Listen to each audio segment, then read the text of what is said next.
There's been a lot of hype on Facebook groups about this movie Rebel Moon, and I just wanted to know, is the Atmos any good?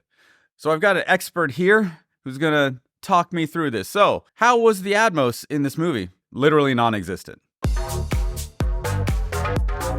Before we begin, I want to let everybody know to make sure to check out our product, the Spatial Audio Calibration Toolkit. If we decide to run a sale in January, I will put up the code right now so you can see it.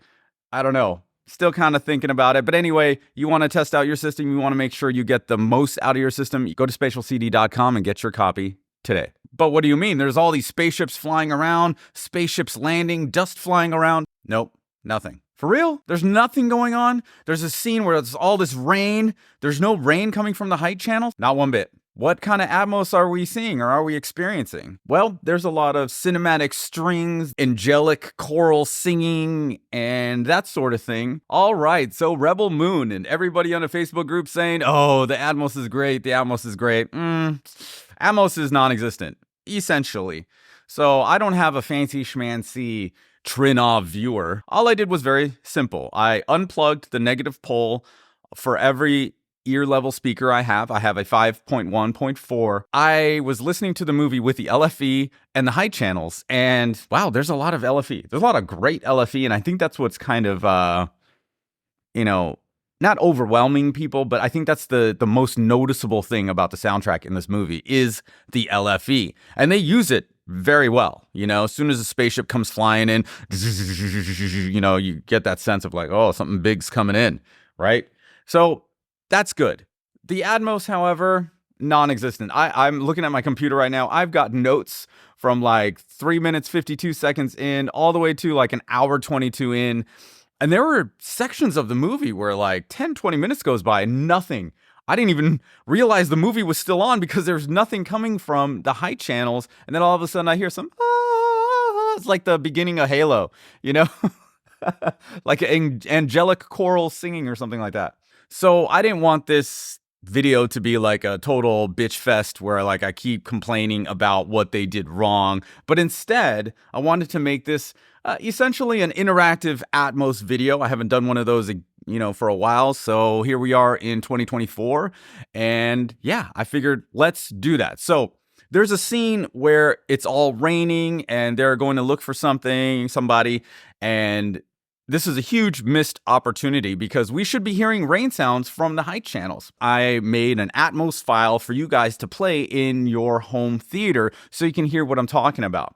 Now, I went ahead and added rain and thunder sounds in the height channels specifically. I didn't play around with anything else in the, ear level speakers. I just added that. So what I'll do is what I'll walk you through.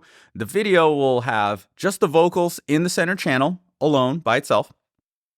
Then it's the vocal with my added rain and thunder sounds in the height channels only.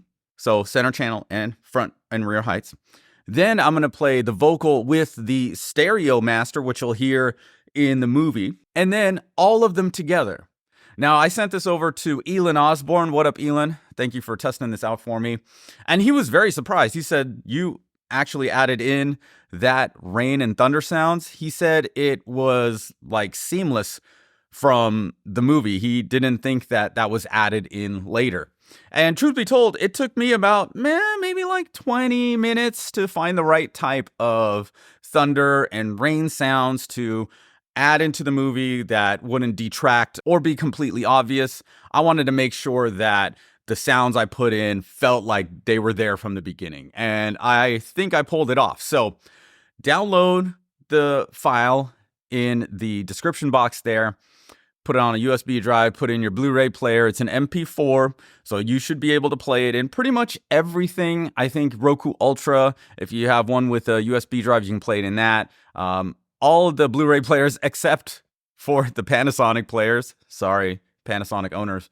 And Zapedi, Zidu, Revolution player, you should be able to play it. The Plex on Shield, you should be able to play it. And you'll see Dolby Atmos on your AVR. So I'm excited to, not just say like, oh, hey, the Atmos was crap. I am saying the Atmos in the movie, yes, it is crap. And Here's what I would have done. So watch that in your home theater and come back and let me know what you think in the comments.